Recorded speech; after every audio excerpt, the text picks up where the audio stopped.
hear something that just sounds so cool that you know you have to play it.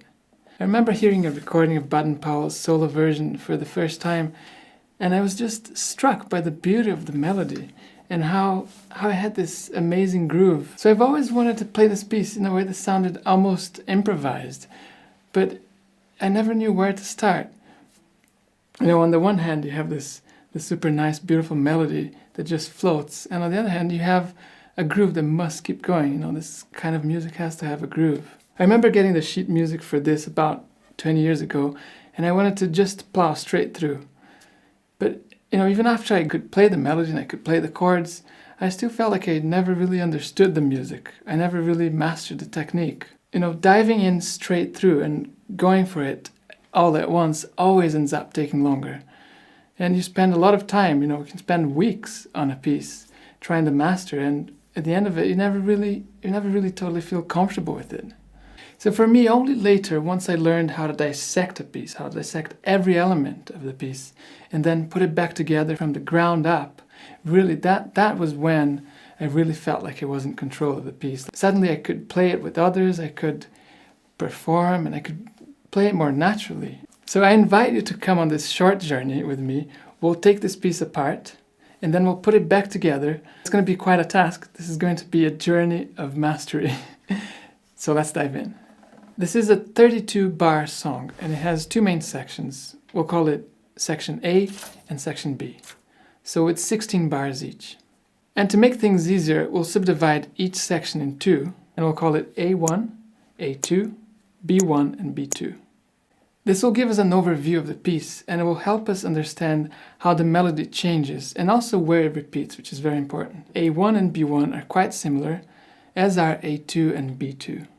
So let's have a look at the melody in the A section. We're in the key of A minor, and right at the start, we have the main theme.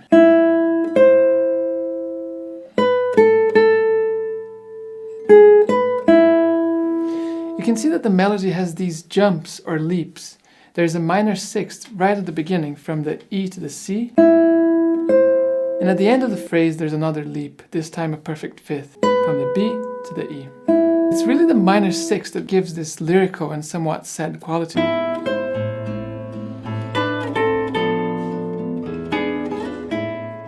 We then hear the theme again, but with one note changed. See if you can spot what note changes. Here it is for the first time.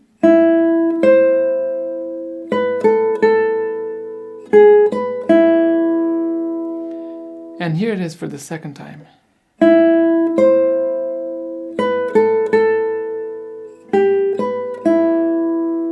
The difference here is that the first time we have a G sharp, and then the second time we have a G natural. And although these two melodies are mostly the same, they each resolve in a different direction. They sit over a different set of chords. The first time it resolves into A minor,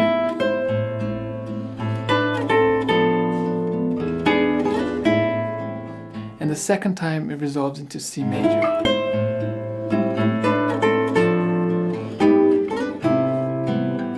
Moving on into the second half of the A section, or A2, we get a second melodic theme, which is more repetitive.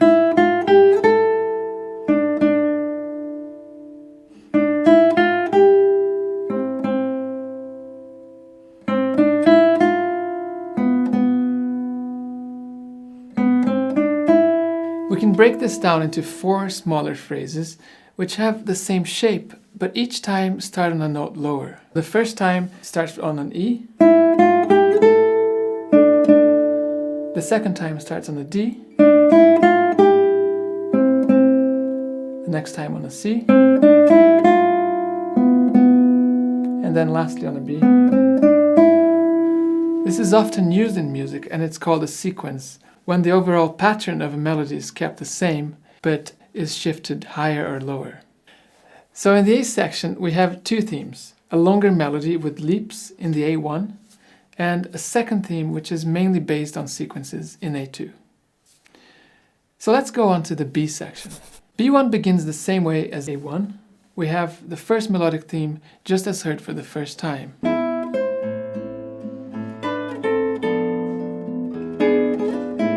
Then what happens is very interesting. the theme changes to a new minor key, the key of D minor. Remember, in A1, we moved into C major, and you got a feeling that the tension was released somehow. Whereas here, we go into a new minor key.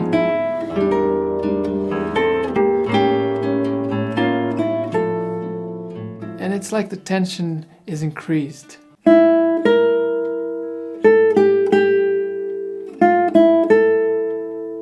Then moving into the second half of B. This section is similar to A2. We have a second theme, a shorter repetitive melody, again using sequences, but with a slightly varied shape though, and with a final ending which concludes in A minor.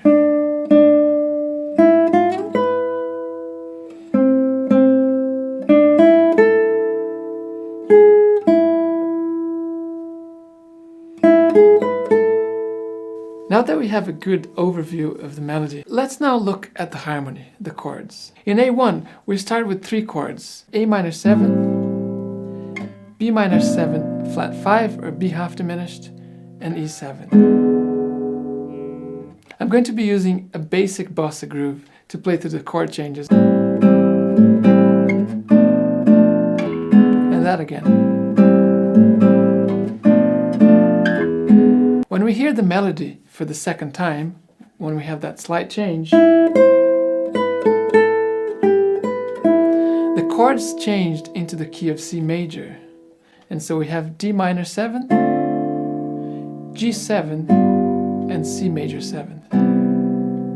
The whole of the A1 section sounds like this.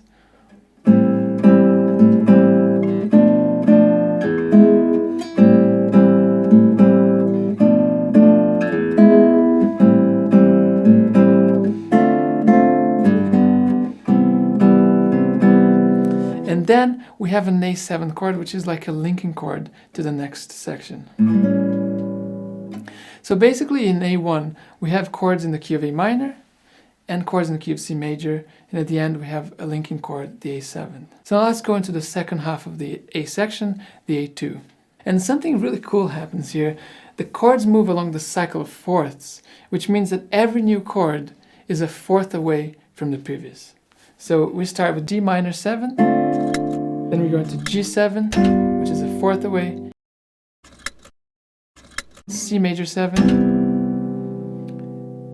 then F major 7, then B half diminished, E7, and then into A minor.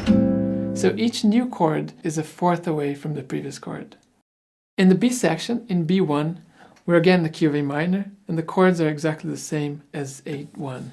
So we're A minor, B half diminished, and A7.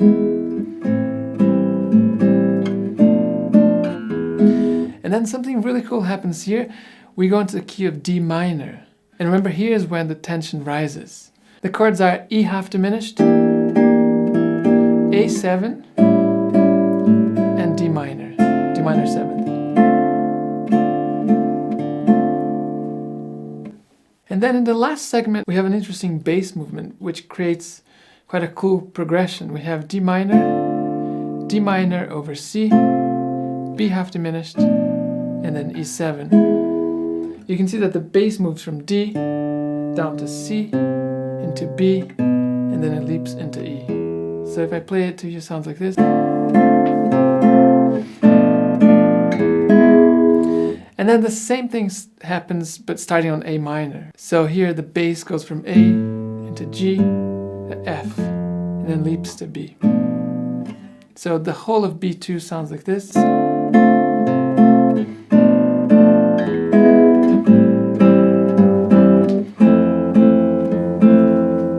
The piece then concludes with the chords in A minor, just like the beginning. B half diminished, E7, ending on A minor. Now the challenge is to put these two things together, the melody and the chords, in a way that's simple and elegant. I'm going to play through an arrangement for solo guitar, and you'll see that the melody is kept completely intact, but the chords are sometimes thinned out just in order to maintain the groove.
And then at the end we have this coda, this ending, which sounds like this.